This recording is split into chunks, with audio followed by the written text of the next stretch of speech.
I kinda laughed at myself for this one. It's one of the shortest I have put up here. These funny ones are actually my personal favorite. Hope you guys like it. If you do, please help the channel by liking and subscribing. I became the CEO's fake therapist to survive. She found out and still refused to let me go, Mr. Hart. If everything is in order, you can begin the session. The assistant's voice was calm, professional, and completely unaware that I was 2 seconds away from having a spiritual breakdown. Across from me sat a woman in a black tailored suit, her legs crossed, her posture perfect, her beautiful face colder than the glass walls behind her. Clara Winthrope, CEO of Winthrope Global, the Ice Queen of Wall Street, the villainess of the trashy billionaire revenge novel I had been reading before I died. And apparently my newest patient. There was just one small problem.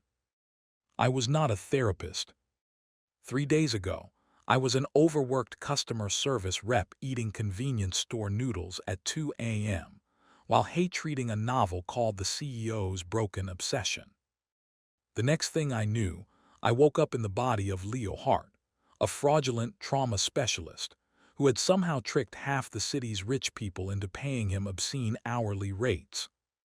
In the original novel, Leo Hart appeared for exactly 4 chapters.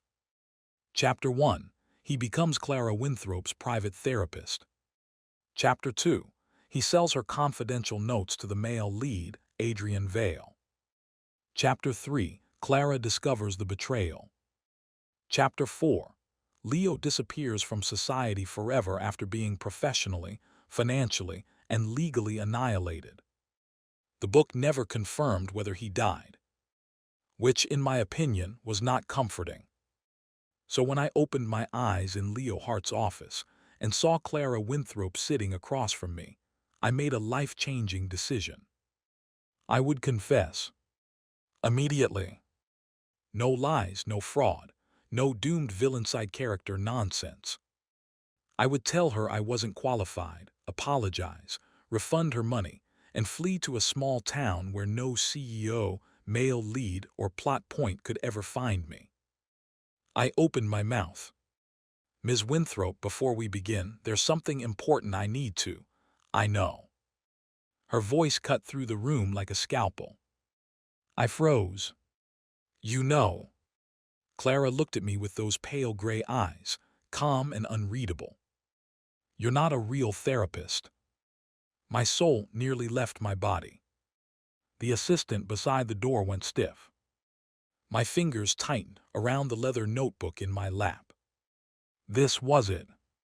This was Chapter 3 happening early. The lawsuit, the ruin, the mysterious disappearance. I swallowed hard and forced myself to speak. Then, why are you here? For the first time since she entered the room, Clara's expression shifted. Only slightly. A crack in the ice. Because real therapists ask questions they don't want answered, she said. They take notes for people who pay them more. They look at me like I'm a diagnosis, a scandal, or a weapon. Her gaze lowered to the empty notebook in my hands. You look terrified. I blinked. That was professional concern. No, she said flatly. That was survival instinct. I had no response to that. Clara leaned back against the sofa, her black suit sharp enough to cut glass.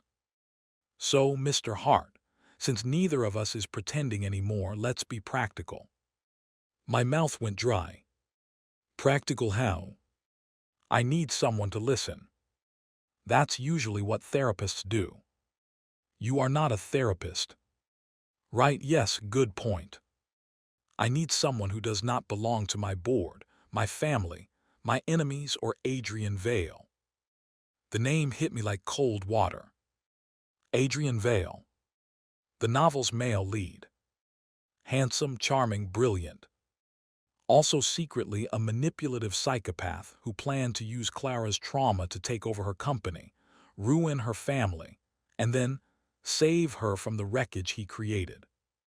In the original plot, Clara fell for him because he was the first man who seemed unafraid of her. In reality, he had studied her like a battlefield. And fake therapist Leo Hart had been one of his weapons. I looked at Clara more carefully. This was supposed to be the beginning of her downfall. She looked untouchable now, sitting in her skyscraper office with the entire city beneath her heels. But according to the novel, within 6 months she would lose everything. Her company, her reputation, her younger brother, and finally her life. I suddenly felt less afraid of her, and a lot more afraid for her. Clara noticed. Her eyes narrowed. What is that look? What look? Pity. I immediately straightened. No pity, absolutely no pity. I enjoy being alive too much. For some reason, that made her stare at me for a long moment. Then she gave the faintest laugh. It was not warm. It was not friendly. But it was real. The assistant looked like she had just witnessed a solar eclipse. Clara lifted one hand. Leave us. The assistant hesitated. Ms. Winthrope, out. The door closed.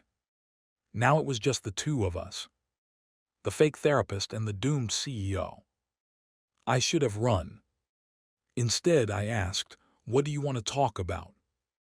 Clara was silent for so long I thought she wouldn't answer. Then she said, I haven't slept properly in 12 years. And just like that, the plot changed. Clara talked for 3 hours. Not dramatically. Not emotionally. She didn't cry. She didn't tremble. She didn't collapse beautifully into vulnerability like a tragic heroine in a romance novel. She spoke like she was giving a quarterly report. Concise, controlled, efficient. My father died when I was 16. My uncle tried to steal the company before the funeral. My mother blamed me because I was the one named heir.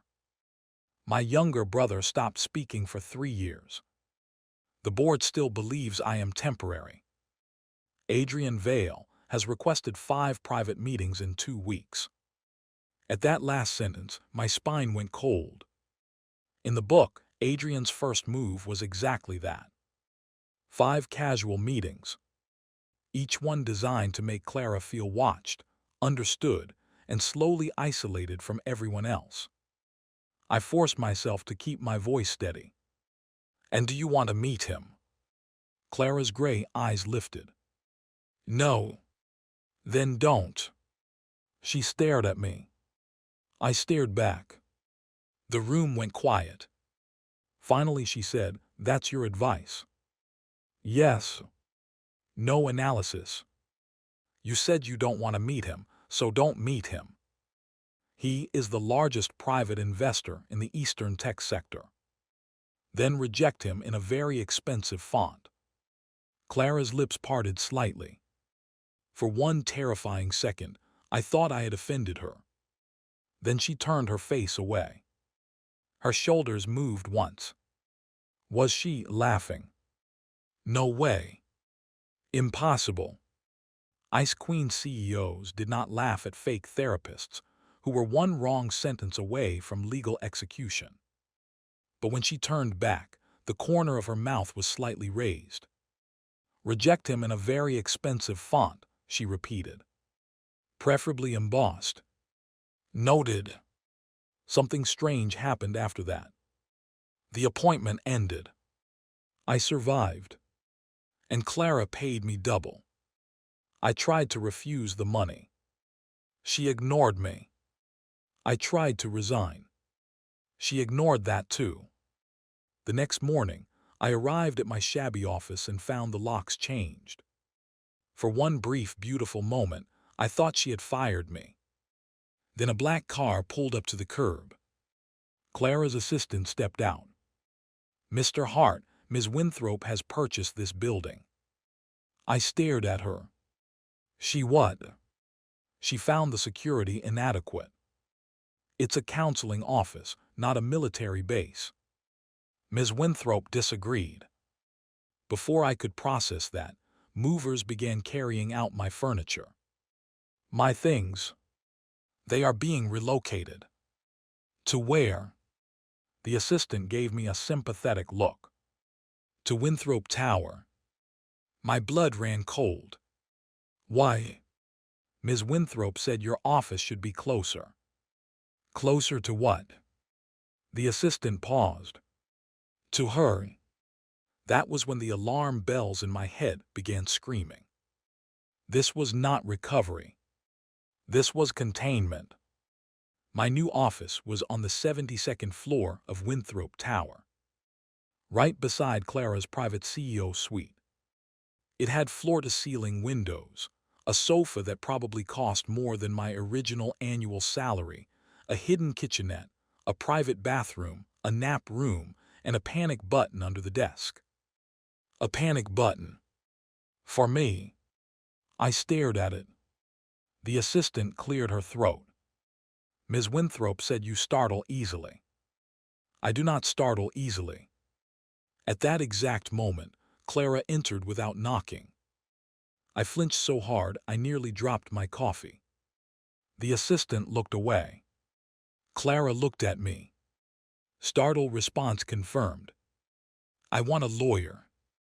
You have 3. Their contact information is in your drawer. I opened the drawer. There were 3 business cards, all from terrifyingly prestigious law firms. Beside them sat a matte black card. I picked it up slowly. No. Clara crossed her arms. You haven't heard what it is. It's a black card. Yes. I don't want it. You may need it. For what? Food, clothes, emergency relocation, medical bills, bribes. Bribes. You panic under pressure. It is better to prepare. I stared at her. You're giving your fake therapist a limitless credit card because I panic. No, Clara said. Then, after a pause, she added, I'm giving it to you because Adrian Vale has started investigating you. The room went silent. My fingers tightened around the card. There it was. The plot. Creeping toward me. In the original novel, Adrian investigated Leo Hart to find leverage. Then he forced Leo to betray Clara by threatening to expose his fraud. But this time, Clara already knew. There was no leverage left. Unless Adrian discovered the truth about me. Not Leo. Me. The Transmigrator. I forced a laugh. Well, that's unfortunate. Clara studied me carefully. You are afraid of him. Reasonably cautious. You know something. My heart skipped. What makes you say that? When I mentioned Adrian, your pulse changed. You can't hear my pulse. I can see it in your neck. I immediately slapped a hand over my throat. Clara's eyes darkened slightly. Not with anger. With interest. That was worse. Leo, she said slowly, who are you really? The way she said my name made my chest tighten. Not because it was romantic. Because it sounded like a lock clicking shut. I smiled weakly. You're very underqualified emotional support fraud. No. She stepped closer. You are not who your file says you are. I backed up until my hip hit the desk. Ms. Winthrope, boundaries. I purchased your building. That is not a boundary. It is a resource. It is a felony with better branding. Again, that tiny almost smile. Then it vanished. Fine, keep your secrets. Relief flooded me. Until she added, I'll keep you safe until you tell me. I looked down at the black card in my hand. Then at the office beside hers. Then at the security camera discreetly installed above the door. Safe. Right. That was one word for it. Another word was trapped. And the worst part. A small, traitorous part of me felt relieved. Adrian Vale arrived at Winthrope Tower 1 week later. I knew because Clara canceled our session 10 minutes before it began. She didn't call. She didn't text. She walked into my office and said, "Stay here." I looked up from the coffee. I definitely had not bought with her black card. "Why?" "Adrian Vale is here." I immediately stood. "I suddenly have a dentist appointment." "You had one yesterday." "That was emotional dentistry." "Sit down." I sat. Not because I was scared. Because she had that CEO voice. The one that made billion-dollar mergers happen and fake therapists question their spine. Clara turned toward the door. Before leaving, she paused. "Do not accept anything from him." "Like what?" "Documents, drinks, gifts, opportunities, compliments." "Compliments. Especially compliments." Then she left. Naturally, 5 minutes later, Adrian Vale entered my office. He was exactly as the novel described. Handsome in a polished, effortless way. Warm smile. Expensive suit. Eyes that made people feel chosen.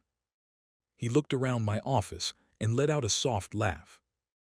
"So you're Clara's new obsession." My blood chilled. I kept my face blank. "Appointment only. I won't take long. That's what villains say." His smile faltered. Only for a second. Then it returned, smoother than before. "I'm not your enemy, Mr. Hart. That is also what villains say." This time the smile vanished. "Good."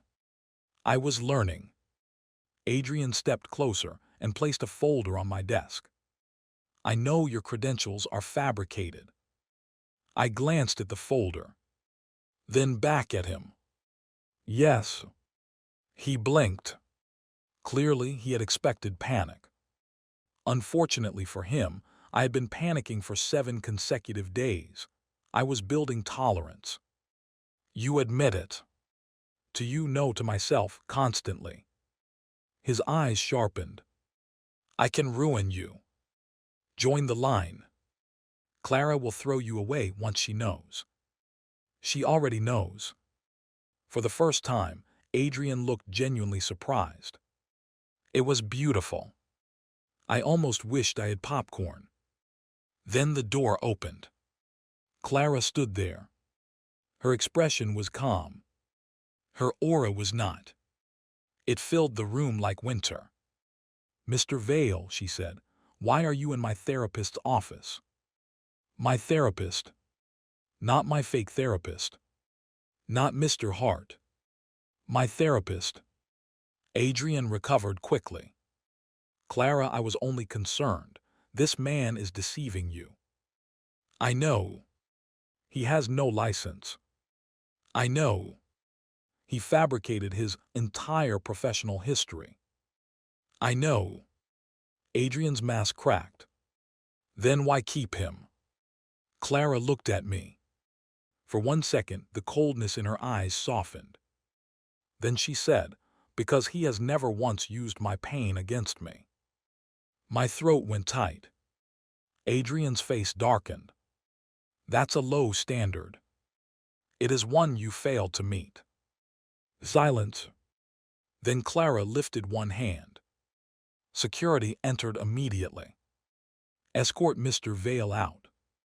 Adrian looked between us, his expression finally losing all charm. "This is a mistake." Clara's voice dropped. "No, letting you into my building was the mistake." As security dragged him away, Adrian's eyes locked onto mine. And I knew. The plot had changed. But the danger had not disappeared. It had simply chosen a new target. Me. After that, Clara became impossible. Not cruel. Not loud. Not openly emotional. Worse. Efficient. The next morning, my apartment lease was unexpectedly terminated. By noon, My belongings had been moved into a luxury suite inside Winthrop Tower. By evening, the suite had been redecorated according to preferences I had never told anyone. Soft blankets, blackout curtains, a gaming console, 3 shelves of instant noodles from my old world's favorite brand. I stared at the shelves. How did you know? Clara stood in the doorway, arms folded. You mentioned once that comfort food should be cheap, salty, and emotionally irresponsible. That could mean many things. It meant those. I turned to her. Ms. Winthrope. Clara. That is not the issue. It is one of them. I took a deep breath. You can't just move me into your building. You were unsafe. My apartment had a lock. Your apartment had mold, broken cameras, and a landlord with gambling debt. I paused. Okay, that's bad. Yes. But still, this is excessive. Clara walked into the room. Her heels made no sound on the carpet. That was probably intentional. You told me Adrian uses isolation as a weapon. My blood went cold. When did I tell you that? You didn't. She stopped in front of me. I inferred it from the way you reacted to him. I said nothing. Her eyes searched mine. You know what he is. It wasn't a question. I thought about lying. Then I thought about the original Leo Hart, who had lied until he was destroyed. So I told the smallest truth I could. He's dangerous. Clara's expression did not change. But something in the room did. The air became heavier. Dangerous to me. Yes. To you. I hesitated.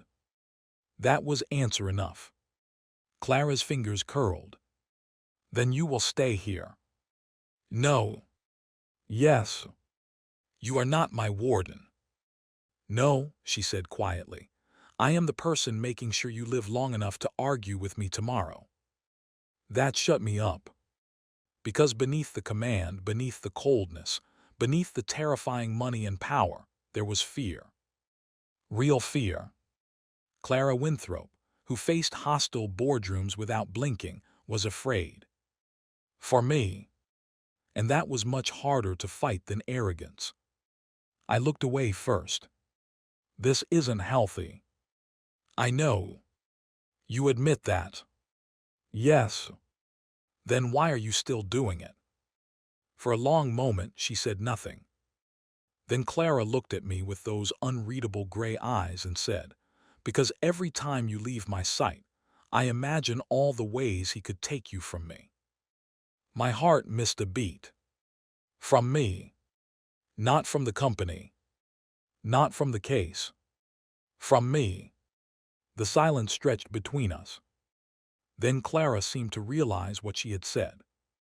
Her expression froze. She turned away. Rest, your door locks from the inside. Then she left. I stared after her. The gilded cage had a lock on my side. Somehow that made it worse.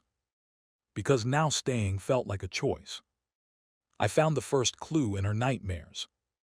It was past midnight when I heard glass break. I rushed from my suite into Clara's office and found her standing by the window, barefoot, one hand bleeding from a shattered tumbler. Her face was pale, her breathing uneven. Clara. She didn't seem to hear me. Don't sign it, she whispered. My chest tightened. Sign what? The merger agreement. I froze. In the novel, Adrian destroyed Clara by tricking her into signing a merger with a shell corporation. Hidden inside the agreement was a clause that allowed him to seize voting control after a manufactured scandal. That event wasn't supposed to happen for another 2 months. Clara gripped the edge of the desk. He smiled when I lost everything, she said, voice hollow. He said I should have trusted him sooner. A cold feeling spread through me. This wasn't business intuition. This wasn't suspicion. She knew. Not like a reader. Like someone who had lived it. I stepped closer. Clara. Her eyes lifted to mine. For the first time, she looked less like an untouchable CEO and more like a woman standing in the ruins of a life no one else remembered. "You came too late last time," she whispered. My blood ran cold. Last time. The words hung in the room. Clara closed her eyes. When she opened them again, the CEO mask was back. But it was cracked beyond repair. "You should go back to sleep." "No." Her gaze sharpened. "Leo." "No." I stepped closer. "You know what Adrian is going to do because it already happened, didn't it?" Silence. Her bleeding hand trembled. I took it carefully and wrapped it with a handkerchief from my pocket. She watched my fingers like she didn't understand why they were gentle. In a low voice, she finally said, "In my last life, I trusted Adrian Vale." I said nothing. He took my company first, then my brother, then my name. By the end, every person I turned to had either betrayed me or been bought. Her fingers twitched in my hand. "And Leo Hart." Her eyes closed. "You were the first to betray me." The words hit harder than they should have. "I'm not him," I said before I could stop myself. Clara opened her eyes. "I know." I stared at her. She gave me a faint, painful smile. Leo Hart was charming, greedy, careless. He looked at me and saw a vault. Her thumb brushed lightly over my knuckles. "You look at me like I'm a person standing too close to a fire." My throat tightened. "Clara, that's how I knew." "Knew what?" "That you weren't him." There it was. The hidden truth between us. She knew I was fake in more ways than one. And she had kept me anyway. I let out a slow breath. "Then I guess we both have confessions to make." So I told her.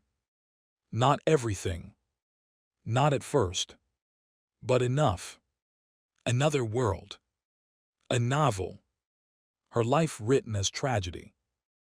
Adrian cast as the hero. Her destruction framed as romance. When I finished, Clara was silent. Completely silent. Then she laughed once. Cold and bitter. So even the universe was on his side. "No," I said, "the book was." She looked at me. I squeezed her bandaged hand. "We are not in the book anymore." Something in her eyes shifted. A fragile, dangerous hope. "Then what are we in?" I smiled tiredly. "A lawsuit waiting to happen." For the first time, Clara Winthrope laughed properly. Soft.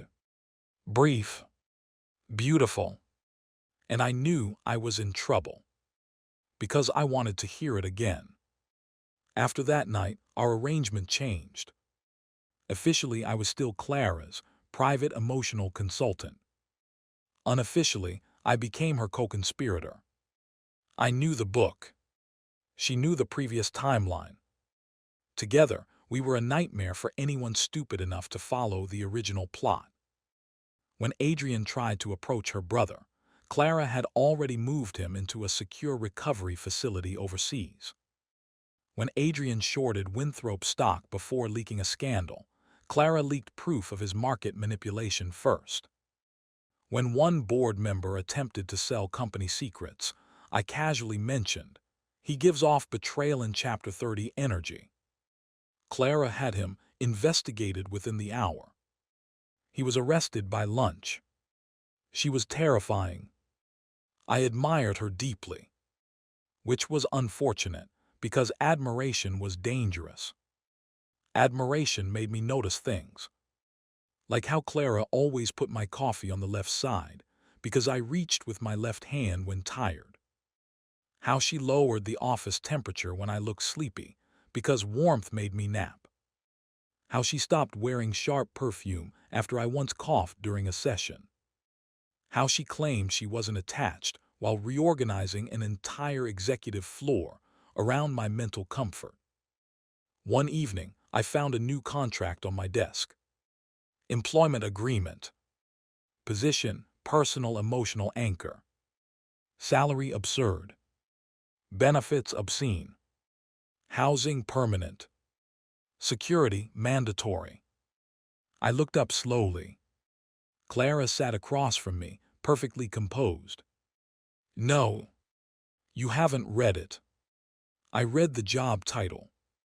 It is accurate. It is insane. It is legally vetted. That makes it worse. Clara lifted her chin. You said labels matter. In therapy, not captivity. It is not captivity. Clause 17 states you may resign. I flipped to Clause 17. Then stared. Clara. Yes. This says I may resign after providing 99 years' notice. A symbolic number. It is a human lifespan. You are young. I covered my face. She was quiet for a moment. Then she said softer, I can change it. I lowered my hands. Clara was looking at the contract, not me. Her expression was still controlled, but her fingers were tense. I just wanted, she stopped. You wanted what? Her voice became almost inaudible. Something that said you wouldn't disappear. My annoyance vanished. Just like that. Because that was the thing about Clara. Her possessiveness looked ridiculous from the outside. Expensive, controlling, overwhelming. But underneath, it was a woman who had lost everything once and had no idea how to hold something gently without fearing it would be taken. I pushed the contract back. I won't sign this. Her face went blank. But I added, we can write a new one. She looked up. One with actual boundaries, real ones. Her eyes searched mine. And you'll stay. I sighed. Yes, Clara, I'll stay. Her shoulders relaxed so slightly that anyone else would have missed it. I didn't. That was the problem.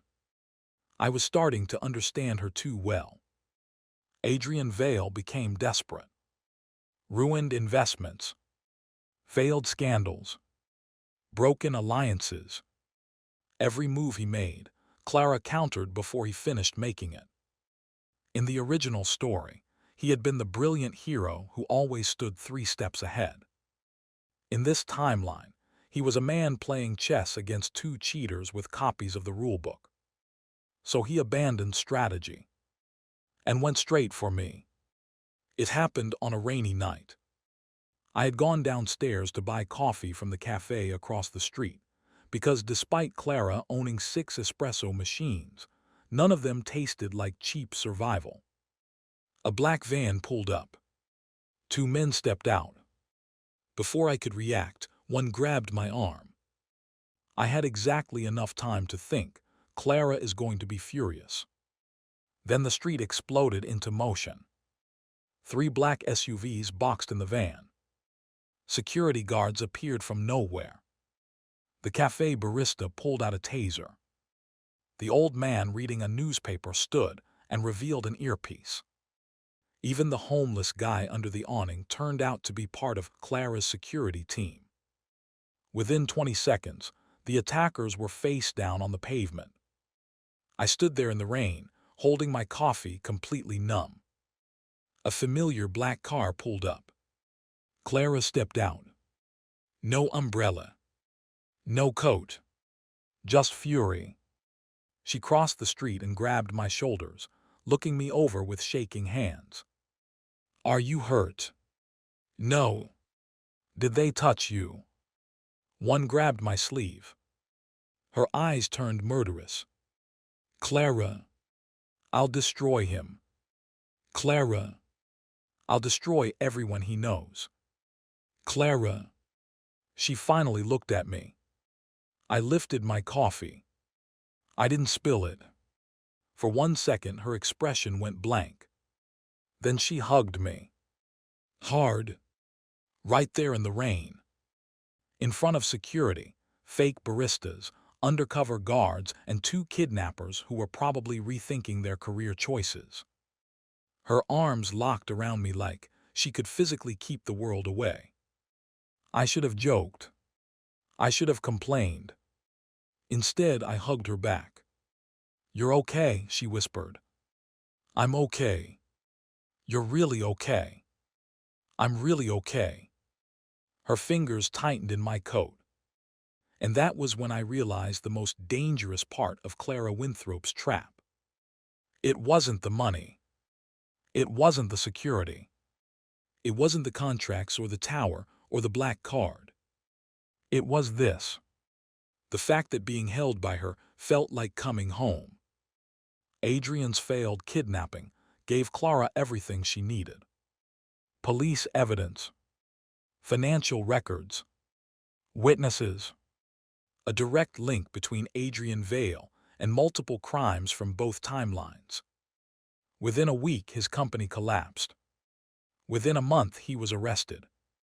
By the time he appeared on every financial news channel in handcuffs, Clara and I were sitting in her office eating takeout noodles from paper cups. She watched the screen without expression. I watched her. "You okay?" She turned off the TV. For 12 years, I thought revenge would feel satisfying. And it feels quiet. I nodded. Quiet isn't bad. No. She looked at me. It's unfamiliar. For a while, neither of us spoke. Then Clara said, "You can leave now." My chopsticks paused. "What?" "Adrian is gone. You're safe. The plot you feared has been broken." Her voice was steady. Too steady. "If you want to leave, I won't stop you." I stared at her. This was it. The open door. The unlocked cage. The thing I had wanted from the beginning. Freedom. I thought about my old world. My tiny apartment. My instant noodles. My ordinary, lonely life. Then I thought about this ridiculous woman who bought buildings because she didn't know how to ask someone to stay. This terrifying CEO who hid fear behind contracts. This reborn villainess who had been betrayed by everyone and still, somehow trusted me enough to let me go. I set down my noodles. "Clara." Her fingers tightened around her cup. "Yes." "You are terrible at therapy." She blinked. "I hired a fake therapist." "Fair." "You are also terrible at letting people care about you." Her gaze dropped. "I know." I stood and walked around the desk. She looked up at me, wary and vulnerable in a way only I ever got to see. I held out my hand. "I'm not staying because of a contract." Her eyes widened slightly. "I'm not staying because I'm scared." I smiled. "And I'm definitely not staying because your security team has infiltrated half the city." "They have not infiltrated half." "Clara." "Fine 40%. I laughed. Her lips trembled, almost smiling. I took her hand. "I'm staying because I want to." For a moment, Clara didn't move. Then her fingers closed around mine. Carefully. Like she was afraid if she held too tightly, I would vanish. "Say it again," she whispered. "I'm staying." Her eyes reddened. "Again." "I'm staying, Clara." The mask finally broke. She leaned forward and rested her forehead against my chest. I felt her breathe. Once. Twice. Then her arms wrapped around me. Not like a CEO owning something. Not like a frightened woman clutching a lifeline. Just Clara. Holding me. And I held her back. The fake therapist and the reborn CEO. The fraud and the villainess. Two people who were never supposed to save each other. But did anyway. Ending hook/bonus scene 3 months later, Winthrope Tower issued an internal memo. Effective immediately, the position of personal emotional anchor has been renamed Director of Psychological Strategy. I stared at the memo. Clara. She didn't look up from her laptop. Yes. This is still not a real job. It has a department code. That doesn't make it real. It has a budget. Clara. It has dental. I sighed. Then I noticed the final line. Reporting directly to the CEO. Permanent office adjoining CEO suite. I looked at her. She looked perfectly calm. Too calm. Permanent. Her ears turned faintly pink. A standard administrative term. You just can't let me go, can you? Clara's fingers paused on the keyboard. For once, she didn't deny it. After a long silence, she said softly, "No." My heart warmed. I walked over, leaned against her desk, and smiled. Good. She looked up. Good. Yes, I said, because I'm not planning to leave. The Ice Queen CEO stared at me. Then slowly, beautifully, she smiled. And just like that, I realized something. I had entered this world pretending to be a therapist. But somehow, somewhere along the way, I had become her cure. Aftermath: Adrian Vale's downfall should have been the end of the story. At least that was what I thought. The villain was arrested. The original plot was shattered. Clara Winthrope kept her company, her brother survived, and I was no longer scheduled for a tragic side character disappearance.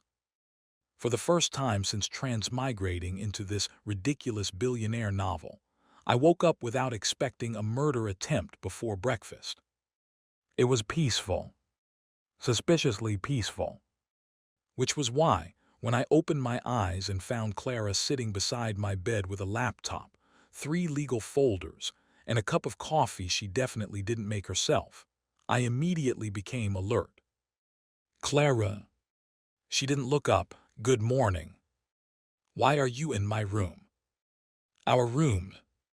I froze. Excuse me. She finally looked at me. Her expression was calm, too calm. I had the interior design team merge the 2 suites. I sat up slowly. You merged our rooms? Yes. Without asking me. You were asleep. That is not consent. That is furniture kidnapping. Her fingers paused on the keyboard. Then very seriously she said, "The bed is larger now." I stared at her. She stared back. This woman had destroyed a criminal empire, outmaneuvered board members twice her age, and rebuilt one of the largest corporations in the country from the edge of collapse. And yet somehow she thought "the bed is larger now" was a reasonable defense. I covered my face. Clara, we talked about boundaries. We did. And what did we learn? That you prefer being informed before major life changes. Exactly. She nodded. Then I am informing you now. That is not how informing works. A faint pink appeared on the tips of her ears. She looked back at her laptop.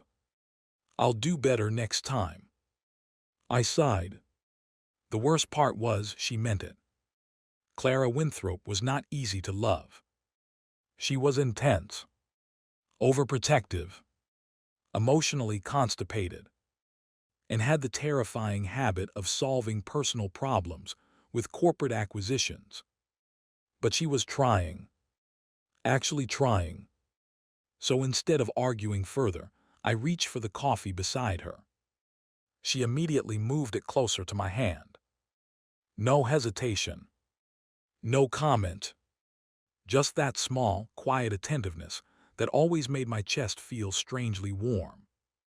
I took a sip. It was perfect. Of course it was. You memorized my coffee order. Clara's gaze remained on the screen. You change it depending on stress level. I paused. What? When you're calm, 2 sugars. When you're anxious, 3. When you're pretending not to be upset, no sugar because you forget to add it. I looked at her. She kept typing. Like she hadn't just casually revealed, she had been studying my emotional state through caffeine. Clara. Yes. That is both sweet and deeply concerning. I'm aware. At least you admit it. I made a chart. I nearly choked. You made a what? She turned the laptop toward me. There it was. A spreadsheet. My sleep schedule. Meal preferences. Stress indicators. Favorite noodles. Trigger words. Acceptable conversation topics before 9 a.m. At the top of the document was the title. Leo Hart Long-Term Well-Being Plan. I stared at it for a long time. Then I looked at her. You made a care plan for me. Her expression didn't change, but her fingers tightened slightly around the edge of the laptop. You take care of everyone's mind, she said quietly. Someone should take care of yours. And just like that, whatever complaint I had died in my throat. This was Clara's love. Not roses. Not poetry. Not grand emotional speeches. Spreadsheets. Security upgrades. Perfect coffee. The quiet determination to make sure I never had to survive alone again. I set the cup down and reached for her hand. She went still. Even now, after everything, Clara reacted to affection like it was a language she desperately wanted to understand, but had never been taught properly. I laced my fingers with hers. I'm not going anywhere. Her eyes lifted to mine. For a second, the CEO mask slipped. Underneath it was the woman who had lived one lifetime of betrayal and another lifetime terrified of losing the one person who stayed. I know, she said, but her hand tightened around mine anyway. Like knowing wasn't enough. Like she needed to feel it. So I pulled her down beside me. She resisted for exactly half a second before letting herself lean into my arms. The great Clara Winthrope, terror of shareholders and nightmare of hostile investors, curled against my chest with the exhausted softness of someone who had finally stopped running from a past no one else remembered. For a while, neither of us spoke. Then she murmured, I changed your job title again. I closed my eyes. Clara, it's better this time. I'm afraid to ask. Chief Emotional Strategy Officer. No. It comes with equity. No. And a private parking space. I don't even drive. Then I'll assign a driver. I looked down at her. She looked completely serious. I laughed. At first she seemed confused. Then slowly, carefully, she smiled too. It was still rare. That smile. Small. Unpracticed. Almost shy. But every time I saw it, I felt like I had stolen another piece of happiness from the original tragic ending. Maybe that was what our lives were now. Not a perfect romance. Not a clean fairy tale. Not some rewritten destiny tied up with a neat bow. Just 2 broken plot errors choosing each other every day. The fake therapist who was never supposed to be real. And the reborn CEO who was never supposed to be saved. A week later, Clara finally agreed to attend an actual therapy session. With a licensed professional. Not me. I was proud. Ridiculously proud. Until I found out she had bought the therapist's entire clinic building in advance. For privacy, she said. For control, I corrected. For both. Progress, I decided, was not always linear. Still, she went. Every Thursday afternoon. And every Thursday evening, she came home quieter than usual, sat beside me on the sofa, and placed her head on my shoulder without saying a word. I never pushed. I just held her hand. Because sometimes listening was still the best thing I could do. Only now, I wasn't pretending to be her therapist. I was simply the person she came home to. And Clara. She stopped calling it protection. Stopped calling it necessity. Stopped hiding behind contracts, policies, and executive decisions. One night, while rain traced silver lines down the penthouse windows, she looked at me and said the words like they were the most dangerous confession of her life. I love you. No dramatic music played. No system notification appeared. No plot twist interrupted us. Just Clara. Her voice low. Her hands trembling. Her eyes fixed on mine like she expected the world to punish her for wanting something. I smiled and kissed her forehead. I know. Her brows furrowed slightly. That is not the correct response. I laughed. Then I pulled her closer. I love you too. This time, Clara's composure completely broke. She buried her face against my shoulder, and for the first time, she let herself cry without trying to apologize for it. I held her until the rain stopped, until her breathing evened, until the city below us went quiet. And in that silence, I finally understood something.